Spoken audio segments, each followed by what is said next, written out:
Hello everyone, the students of class 9th. Today I am here with 71st lecture, and in this lecture we will study the remaining part of my childhood. Chapter जो my childhood है उसका जो बाकी भाग है APJ Abdul कलाम के बारे में उसको हम लोग आज पढ़ेंगे। एपीजे अब्दुल कलाम की जीवन की कहानी है ये उनके बारे में। तो उन्हीं के जीवन की एक घटना, उनके जीवन के बारे में एक घटना, जब उन्हीं के एक टीचर जिनका नाम शिवा सुब्रमण्य अय्यर था, उन्होंने इनवाइट किया था अपने घर खाना पे। तो क्या होता है वो जब वहाँ जाते हैं एपीजे अब्दुल कलाम, तो one day he invited, he कौन? Shiva Subramania Iyer. He invited me to his home for a meal. एक दिन वो मेरे सर शिवा सुब्रमण्य अय्यर मुझे दावत दिए खाने पे अपने घर पे। His wife was horrified at the idea of a Muslim boy being invited to dine in her ritually pure kitchen.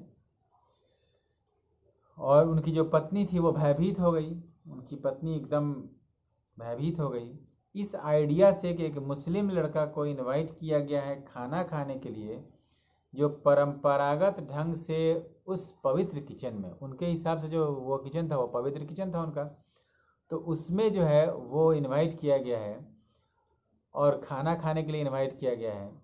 ये बात सुन करके वो एकदम, चूँकि पंडित थी वो भी कट्टर पंडित, तो डर गई, भयभीत हो गई। Shiva Subramania Iyer was not perturbed. हाँ, she refused to serve me in her kitchen. जब हम लोग गए वहाँ पे तो वो इनकार कर दी अपने किचन में हम लोगों को खाना सर्व करने से, खाना देने से। Shiva Subramania Iyer was not perturbed. Shiva Subramaniam जो अय्यर थे वो विचलित नहीं हुए इस बात से। क्या किया उन्होंने? Nor did he get angry with his wife. ना ही अपनी पत्नी से वो गुस्सा भी हुए, बट इंस्टीड, लेकिन उसकी जगह पे served me with his own hands and sat down beside me.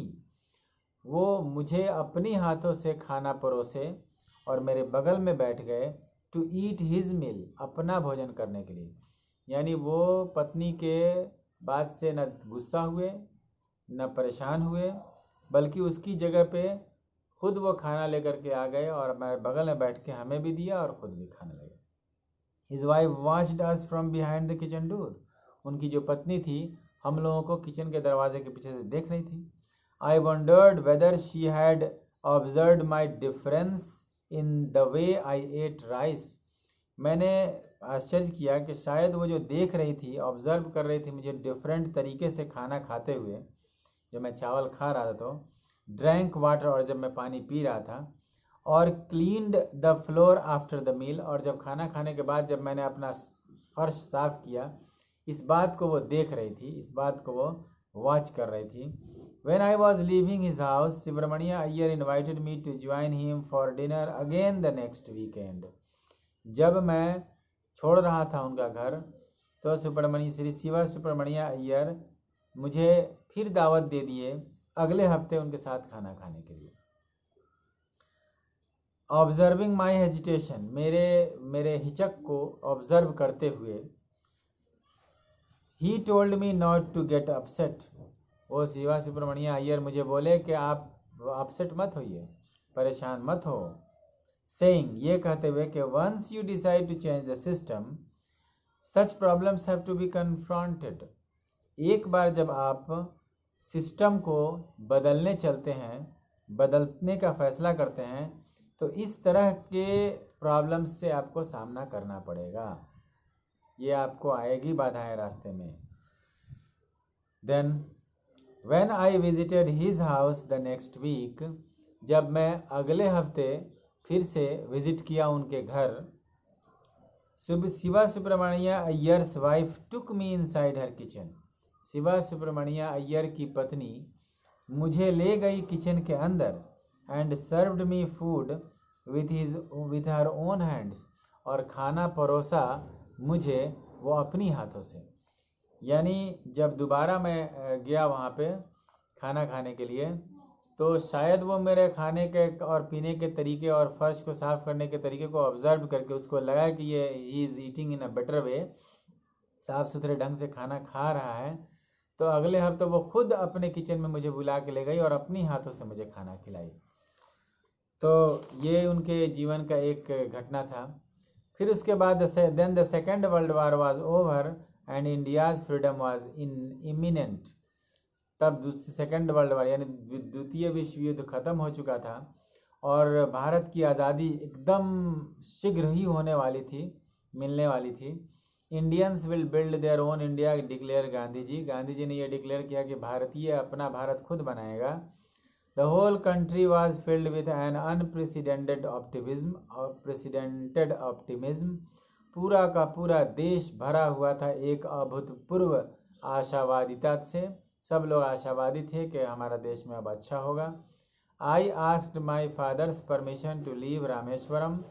मैंने अपने पिताजी से रामेश्वरम छोड़ने की अनुमति मांगी। And study at the district headquarters in Ramanathapuram. और पढ़ने के लिए मैंने वो परमिशन मांगी थी कि रामानाथपुरम जो डिस्ट्रिक्ट हेडक्वार्टर है वहाँ पे जाकर मैं पढ़ूँ अब उस जगह को छोड़ के। He told me if thinking aloud as if thinking aloud. वो उन्होंने मुझे कहा जैसे कि बहुत वो आवाज़ के साथ तेज ज़ोर ये ऊंची सोच रहे हो, जैसा वो बहुत ज़्यादा ऊंचा सोच रहे हो वैसा वो मुझे कहा कि Abul I know you have to go away to grow now. मैं जानता हूँ कि तुम्हें जाना है, दूर जाना है आगे बढ़ने के लिए। Does the seagull not fly across the sun alone and without a nest. क्या एक सीगल जो चिड़िया होती है, जो समुद्री चिड़िया होती है, वो सूरज की रोशनी में आसमान में नहीं उड़ता है बिना घोंसले के?